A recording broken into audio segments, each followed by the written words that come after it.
I don't know, I guess we should get the obligatory comparisons to David Cronenberg out of the way first. Because this is written and directed by his son Brandon, and it's his second movie. And initially I figured I wouldn't even bring it up because at the end of the day it doesn't really matter. But after seeing the movie it would feel kinda weird not to mention it. Because it seems like the man's taken some pointers and some clear influence from his father. Now, I'll be the first one to admit that I'm not the biggest Cronenberg fan. Of the father, that is. And I haven't even seen a ton of his movies, but I think I've seen enough to have a general feel for his style. And he's most definitely not a bad filmmaker, his style just rarely hits home for me personally. I think he usually accomplishes what he wants to do with his films though. And I think this one by his son also did exactly what it set out to do. And it's the kind of movie you don't see very often these days, to be honest. It's a fairly low budget but high concept sci-fi horror thriller starring Andrea Riseborough, who I've become a huge fan of in recent years with movies like Mandy and Nancy. I mean, she was even good in that awful The Grudge remake that no one should ever watch.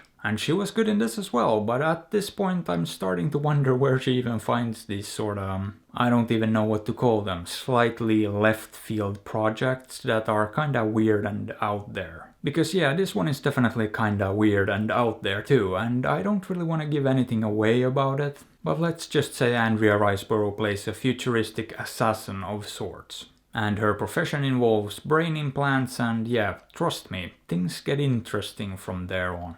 And a surprising amount of this actually ended up focusing on the psychology of her character and other characters as well. And this movie also has this kind of Inception quality to it, where toward the end there are more than one layer going on, and you're starting to question everything. But despite that, I did think it brought it all full circle in the end and wrapped it up about as neatly as humanly possible. So it didn't choose to leave you hanging there questioning everything you just saw, and I appreciated that, and this is the kind of movie I very much appreciate on pretty much all levels. More so than actually enjoyed it, because I seem to have some real trouble getting immersed in it. And I have a feeling I might have been in the wrong mood for this kind of thing, and on another day I think I might have enjoyed this more than I did this time around. But as I said, that didn't stop me from appreciating the movie on a more technical level. Because it has a great concept that's not hard to follow. The direction and the editing is very good too. Speaking of which, that's where I feel the like father like son thing starts to really pop up.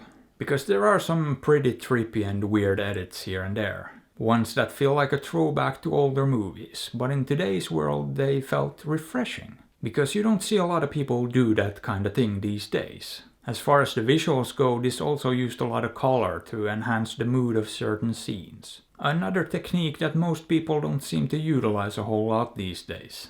Which I guess brings me to another thing that felt refreshing, the effects. Because this uses a lot of practical effects and very little CGI in comparison. I'm sure they used some to enhance the effects or whatever, but a lot of it was just good old tangible practical effects. And it's so nice to see people doing that and keeping that art form alive as well. And it was very well done here too, I really can't complain about the execution. Or really anything other than the fact that I always felt a bit detached from the movie itself. Now with that being said, I still liked this a lot from a technical standpoint and couldn't help but to appreciate and admire it. And I have a feeling this one's gonna find an audience that absolutely loves it. But at the end of the day, I'm feeling like I'm gonna give this one a solid 7. Boop.